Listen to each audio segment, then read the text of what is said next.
Toată liturghia a fost, fiind aici, pe trupul unui bolnav, care după împărtășanie a mai durat 6 ori și a trecut la Domnul.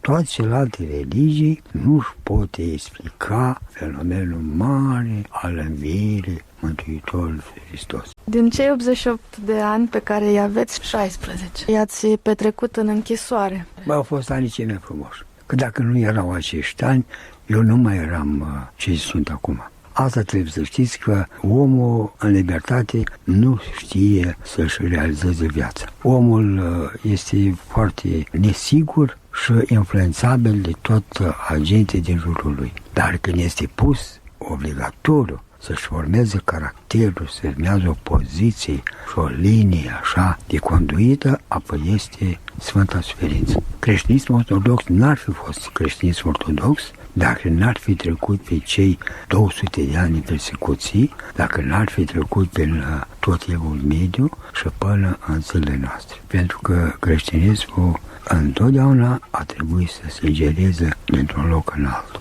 Și până acum creștinismul se gerează și își duce existența lui la o generație la alta. Căci sângele martirilor este sămânța creștinilor. Și viața care am dus-o în acești ani a fost poate cea mai fertilă și mai frumoasă, pentru că am trecut de la moarte la viață și de la viață la moarte în toți acești 16 ani.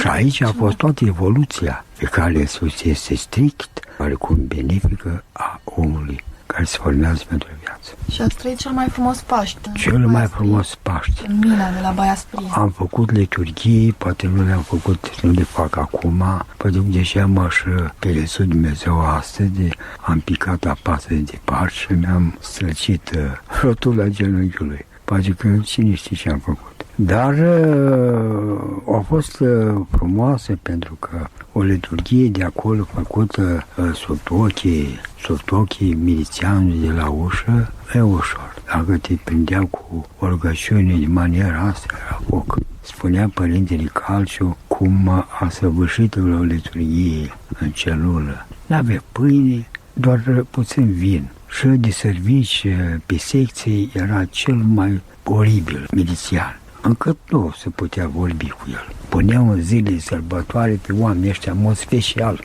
să facă în sfârșit instrucția să fie ținuți.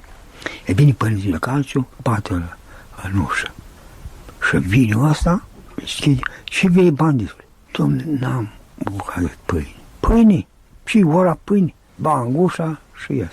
Dar nu trec 10 minute și ăsta vine cu o bucată de pâine. Ia pâine de ce, mă? Dar vezi, să devine că o grăiești. Cum, domnule, să grăiești? Dar și sunteți acum autor prezent în liturghia noastră. Și cum se spune? Și a încheiat acolo o sfântă liturghie, o trăire cum s-a pomenit. Cu tot soborul, cu toți preoții, cu toată liturghia a fost, fiind aici, pe trupul unui bolnav, care după împărtășanie a mai durat 6 ori și a trecut la Domnul.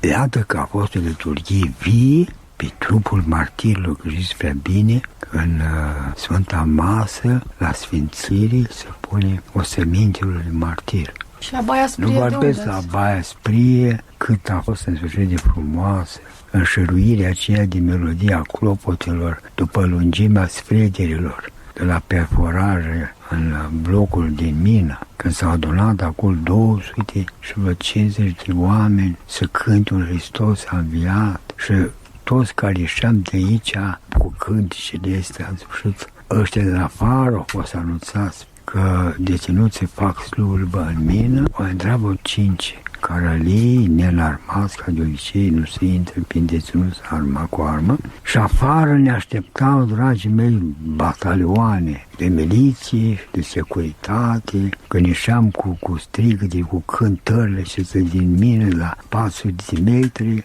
și să împăzea vocea noastră pe toată întinderea Baia Sprie și Baia Mare. Am intrat fiecare în colonie acolo, în Barecinu, ne adăposteam noi.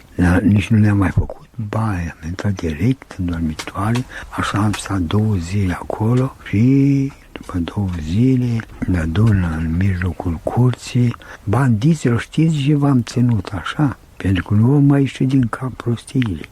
Acum mergi să vă spălați, luați masa și în mină. În Vinerea Mare ne dăduse o ciorbă de varză de toată bunătatea, sărată și acră, încât am intrat cu 100 de grame de pâine în mină, 24 de ore am muncit cu rana aceasta, iar în ziua de Paști, cum vă spun, în ziua de Vinerea Mare, o dat cea mai mare masă, cea mai bogată, în sfârșit cărnărie. Au rămas cu ea toți acolo, iar noi, în poș, în rugăciune, le-am făcut datoria și le-am dat normă cuvenită la plumb și la galenă. We invite you to join our community by subscribing to our YouTube channel. Thank you for being a part of our journey.